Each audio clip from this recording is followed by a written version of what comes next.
Video number 30. We're in a, oh man, looking tired, in an old fortress actually, an Austro-Hungarian fortress here.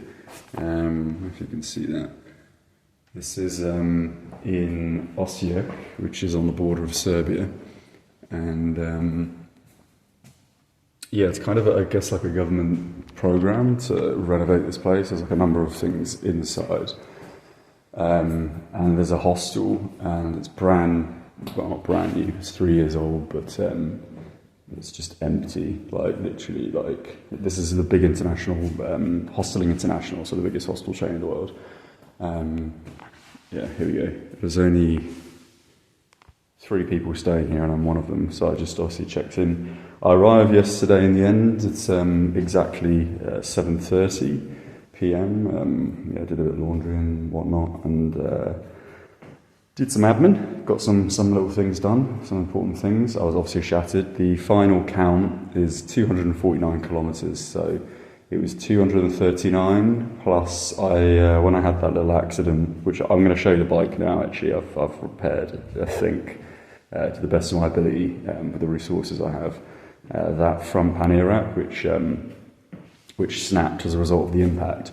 But on that impact, I don't know if I said in the last video, I actually left my water bottle behind, cycled another like 3.4 k's through the dark, then realised I haven't got any water, and obviously it was the middle of the night at that point. That's a really important thing. So I then had to cycle back to get the water and then return. So that was an extra, 7 keys. So I added that on top, and I don't know what I'm sitting down. I'm so sure I'm so shattered.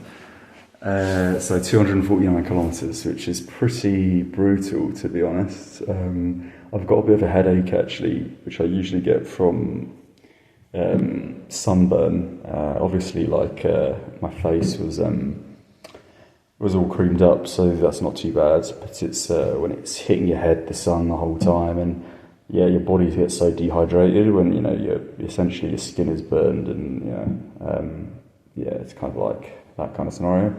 So let me show you. I'm debating. I need to go somewhere today. This place isn't even bookable for some reason. They're not even open. You just check yourself out today because there's just not enough guests. So yeah, there's no point in them opening up. But yeah, there's a number of accommodation options actually on the Serbian border, kind of little spa towns and stuff. And there are a few that are exactly on my trail, and the nearest one is 77 kilometers, which should be achievable even in my state today. That one is like a campsite sort of thing. Like they have these little campsite sheds, those little triangular ones, I'm sure you're aware. So yeah, it's 9:45 now. Check out of the room is at 10, so I'll just take my stuff out in like 10 minutes and then just be out here in this lounge area. So there's the bike, and I'll try and be better with my camera angles today. Obviously I just flipped the front camera, but yesterday I realised when I was pointing out the broken, the snapped parts, you couldn't actually see it. So what I've done is here, let's see, make sure I've got the camera thing going on.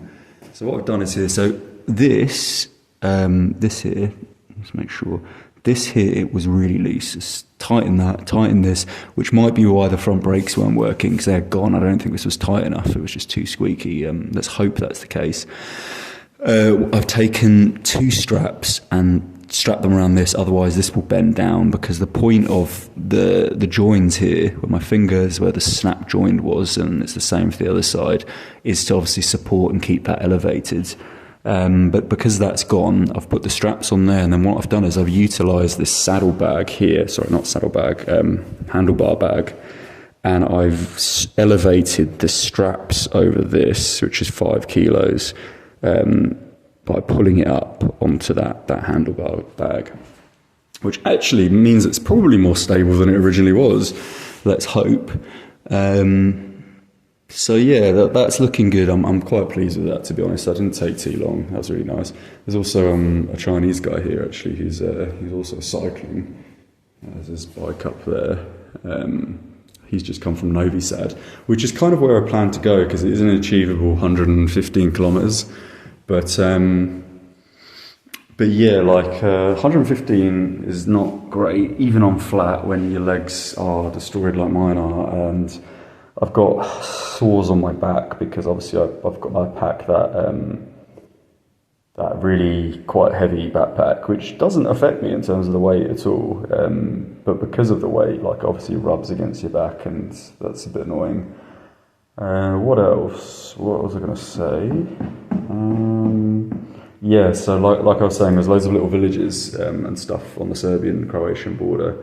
And one of them, because there's no cycle estimate on Google in these countries, I go by the walking from here to Istanbul. That's how I direct it, and then I pinpoint my way along that line. And yeah, there's a little place literally actually in the village where the Serbian border post is, which is really good. So that's pretty much right on my route. So I think I'm going to go ahead and book that now. The annoying thing is, because it's on the bloody border, they're all paying cash. It's now Serbian cash, not euros. So there's not going to be an ATM probably. That's what I'm thinking. That's the reason I paused earlier when attempting to book it. So I need to kind of like work out that. Because it's like the first village, so you're not going to be able to get cash, and usually it's not prepay online, which is really annoying. And so yeah, I'll have a little ponder in a minute. I just need to check out from the room. But the bike's looking good. Like I'm quite content with it, to be honest. I like, making do with what you've got. So if we look at the bike again, just to remind everyone, this is the cheapest bike you can buy or could buy in the UK on Amazon. This cost me, I think it was £169 or £160, I can't remember. Either way, £160, £170 with delivery and everything. Then pretty much all of the accessories that you see on there, not all of them actually, that's a lie. A lot of this is like the bike, the bottle thing, the little holder thing there, the panniers, I've all been refunded for those. So these panniers, what you see strapped to the front is my electronics, which weigh 5 kilos. And that's obviously a pannier bag that was attached to that, and that obviously flipped over that back pannier rack, but that snapped. And it was broken anyway, but actually it's worked out perfectly because I didn't like that setup. Now this is really nice because with that handlebar bag, which is packing quite a bit of weight too, it's probably about 8 kilos on the front. On the back, it's probably literally about the same, so it's a prime. And the only thing is, obviously, apparently the bike is slightly too small for me, which I haven't really. I mean, it must be pushing 2,000 kilometers soon. I need to actually check that. It might be a little 2K celebration coming up, but yeah, it's for the what you pay for that. It's already got to the Serbian border. It's not bad. The only repair fee I've had is €10 in Karlsruhe, although that guy was very generous for the fee. So yeah, no, you just make do with what you do. They're broken, but you strap them to the front, and now it's all kind of colour coordinated as well, which is pure coincidence. But yeah, I quite like it. I don't know if that showed up on camera because I can't see what you see, but yeah, I'm obviously looking shattered. What did I get sleep-wise? I think like 7.5 hours sleep, but like I said, when your body's dehydrated and all of that, it's not good. But I've eaten so much food, I guess that's the one good thing. I chugged yesterday 2 litres of apple juice, which isn't good because I realised when I was chugging it, it tastes really strange. And the actual base of the apple juice had like split open. Probably a long time ago, so it's probably like mouldy apple juice in there that I bought from a supermarket. I was just chugging it. But 2 litres of apple juice works out a hell of a lot of sugar. I think it was 7 grams of sugar per 100, so some math on that, 7.21, 20, 35, it's 140 grams of sugar just off of that. And that's really not good. But yeah, you've got to intake the calories, and it's amazing how much you can eat on the bike. Like the amount of money I spend each day on food now, cycling, doing 200 Ks.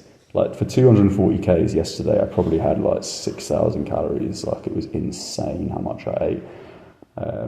And then yeah, today we're gonna probably do the 77 Ks. I'm gonna have a little flick in a second and see what the options are. But yeah, once I get to Serbia, then it's pretty chill because I've booked Istanbul for early July, and then I've booked places in like close to the Istanbul border in Bulgaria in late June. So yeah, I literally have like literally like 4 weeks to get to kind of that part of Bulgaria. Now I can honestly do that in like 8 days if I wanted to, so that gives me a nice amount of time to kind of like sit in certain places and have a little bit of an explore. So I'm looking forward to that, yeah. And I'll leave it there because it's gone over 10 minutes and I'll ramble. But yeah, that's the gist thus far. Looking like a sunny day too, so that's nice.